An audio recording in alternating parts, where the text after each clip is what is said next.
কুষ্টিয়া সদর উপজেলার মাঠ জুড়ে এবারও সবুজ গালিচার মতো ছড়িয়ে রয়েছে সোনালী আঁশ খ্যাত পাট। বিস্তারিত দেখুন মঞ্জুরুল ইসলামের প্রতিবেদনে। কৃষকেরা সরকারি কোনো প্রণোদনা বা সহায়তা ছাড়াই নিজেদের উদ্যোগে পাট চাষ করে যাচ্ছেন, আর এতে ধীরে ধীরে বাড়ছে চাষের পরিমাণ এবং উৎপাদন। স্থানীয় কৃষকদের ভাষ্য, একসময় পাট চাষ অলাভজনক বিবেচনায় কমে গেলেও এখন বাজারে ভালো দাম পাওয়ায় অনেকেই আবার পাট চাষে ফিরেছেন। বিশেষ করে ধান গমের তুলনায় কম খরচ এবং তুলনামূলক বেশি লাভজনক হওয়ায় এই ঐতিহ্যবাহী ফসল আবারও জনপ্রিয় হয়ে উঠছে। সদর উপজেলার বিভিন্ন ইউনিয়ন চাষিরা জানান, কোনো ধরনের সরকারি সহায়তা ছাড়াই নিজেরা জমি প্রস্তুত করে বীজ বপন করেছেন। অনুকূল আবহাওয়া এবং যথাযথ পরিচর্যার মাধ্যমে এবার ভালো ফলনের প্রত্যাশা করছেন তারা। তবে চাষিদের অভিযোগ, পাট চাষের সম্ভাবনা থাকলেও সরকারি সহযোগিতা, প্রশিক্ষণ এবং বাজার ব্যবস্থাপনার ঘাটতি রয়ে গেছে। তারা আশা করছেন সরকার পাট চাষকে আরও উৎসাহিত করতে মাঠ পর্যায়ে কার্যকর উদ্যোগ গ্রহণ করবে। এই পাট কিন্তু বিদেশে রপ্তানি করে বৈদেশিক মুদ্রা অর্জন করা যায় এই পাট রপ্তানির মাধ্যমে। এরকম একটি দৃশ্য দেখানোর জন্যই আমরা এখন মাঠে প্রান্তরে আছি এবং আপনাদেরকে দেখাচ্ছি সেই সোনালী আঁশ খ্যাত পাট, সেই পাটের দৃশ্য। দর্শক শ্রোতা, আমরা এখন কৃষকদের সাথে কথা বলবো যে এই পাট উৎপাদন করতে তাদের যে প্রচুর অর্থ ব্যয় হয়, এই ব্যয়ের জন্য সরকারি কোনো প্রণোদনা পান কিনা এবং তাদের যে উৎপাদিত পাট, এই পাট তারা বাজারজাতকরণ সঠিকভাবে করতে পারেন কিনা, এই পাটের ন্যায্য মূল্য তারা পায় কিনা, এই বিষয় নিয়ে আমরা কৃষকদের সাথে কথা বলবো। আমরা এই জন্যই মাঠে প্রান্তরে আছি এবং আমরা আপনাদেরকে দেখাবো কৃষকদের তাদের উত্থাপন, তারা কি ধরনের প্রস্তাবনা পেশ করে সেই বিষয়টি আপনাদের সামনে তুলে ধরবো। প্রশ্ন করে, আমার নাম রবি বিশ্বাস। রবি বিশ্বাস, আপনার গ্রামের নাম? ওসমানপুর। ওসমানপুর।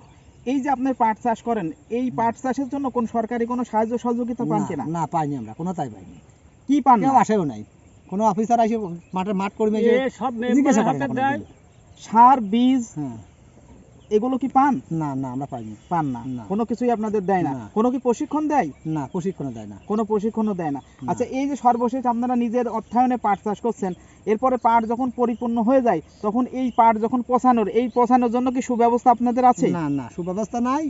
ওই দুই একটা খাদ মাত আছে, তাই ওই অন্য লোকের সব গৃহস্থ মানুষেরই খাদ আমরা সব জোর করে দিই, আর না টাকা দিয়ে সেসব জায়গায় পচাই। হ্যাঁ, পচা জুত করতে পারিনি, রং হয় না পাটের। আচ্ছা, সর্বশেষ কথা হলো যে আপনারা যখন পাট উৎপাদন শেষ হয়ে যায়, তখন এই পাটগুলো আপনার কি কাজে লাগান?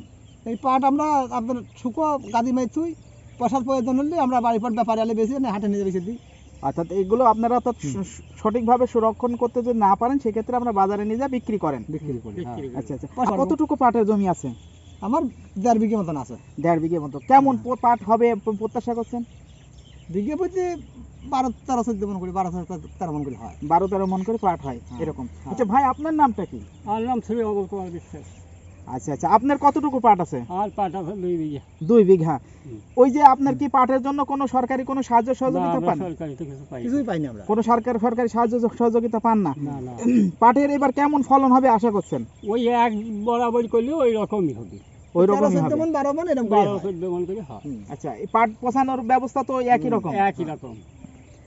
আচ্ছা, পাট তো আপনারা বাজারে বিক্রি করেন, এই তো? বাজারে বিক্রি। আচ্ছা, পাট যদি নতুন কোনো কিছু উদ্ভাবনী কোনো কিছু হয়, সেক্ষেত্রে আপনাদের তো একটু হেল্পফুল হবে, তাই না?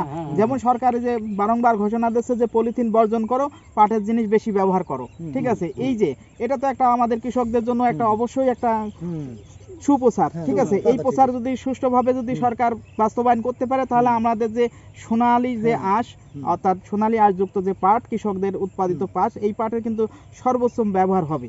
এটা তো আপনারা অবশ্যই মনে প্রাণে চান। আজ আপনারা তো প্রত্যাশা করেন সরকারি সাহায্য সহযোগিতা। সরকারের যে মেম্বারের ইয়েতে দেয়, মেম্বাররাই বেশি এখন তো খায় না, মেম্বার চেয়ারম্যানরা খায় না।